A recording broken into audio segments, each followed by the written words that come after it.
और तीसरी digital strike की गई है। आपको बता दें, मेड इन इंडिया मुहिम का बड़ा असर है। चीन के मोबाइल ऐप्स पर एक और सर्जिकल स्ट्राइक की गई है। कुल मिलाकर 224 मोबाइल ऐप्स बैन हो गए। 224 mobile app, Chinese mobile apps ban हो गए। ये तीसरी है। पहली बार जो है 59 मोबाइल ऐप्स बैन किए गए थे। फिर उसके बाद जो है अब जो किए गए वो 118 किए गए। कुल मिलाकर 224 mobile apps, Chinese mobile apps.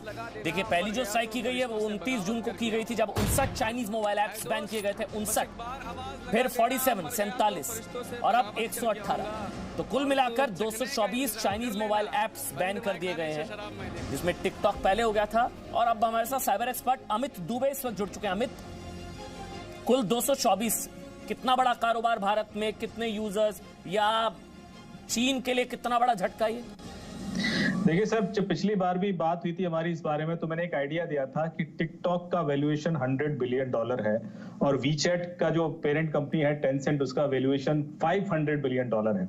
और बाकी आप एप्लीकेशन यदि आप लेंगे, शेयर इट है या कैम स्कैनर है या जो भी इस तरह की एप्लीकेशंस थी चाइना की, उन सब का वैल्यूएशन $8 से $10 बिलियन तो मिनिमम था। आप यदि ऑन एन एवरेज भी लेंगे तो ये सिर्फ टिकटॉक और जो आपका ये वीचैट था, उसका टोटल वैल्यूएशन पाकिस्तान के जीडीपी से भी डबल हो जाता है। तो अभी इन्होंने पबजी ऐप बैन किए है, जो भी बहुत लार्ज वैल्यूएशन की कंपनी है। आई एम श्योर वो $100 बिलियन से ऊपर की कंपनी है। और उसका बैन होना, जिसमें करीब 30 मिलियन यूजर्स इंडिया के थे, आई थिंक ये बहुत बड़ा फाइनेंशियल झटका है और ये डेफिनेटली शॉक देगा चाइना को।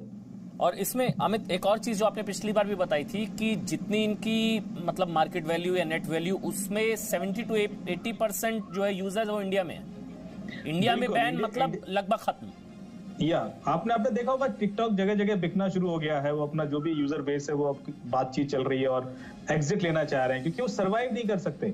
यदि इंडियन मार्केट से बाहर होती है इनमें से कोई भी कंपनी, तो इनको ग्लोबल लेवल पर सर्वाइव करने में दिक्कत आ जाएगी। और ये एक बहुत बड़ा इम्पैक्ट है, आई थिंक, जो वैसे किसी युद्ध से नहीं होता, लेकिन एक छोटा सा एक ऐप बैन कर दिया आपने, और जो डेंट पड़ रहा है, इकोनॉमिक डेंट चाइना को इतना ज्यादा है कि उनकी जीडीपी पे भी असर आएगा। तो मेरे ख्याल से ये डिसीजन बड़ा स्ट्रैटेजिक है, अभी जो टेंशन चल रहा है उसके मद्देनजर। और वैसे भी पबजी बैन करने के लिए काफी टाइम से बात चल रही थी। आप गूगल पे सिर्फ ये देखेंगे पबजी क्राइम्स, तो कम से कम 150 ऐसे क्राइम होंगे जो पबजी की वजह से हुए इंडिया के अंदर।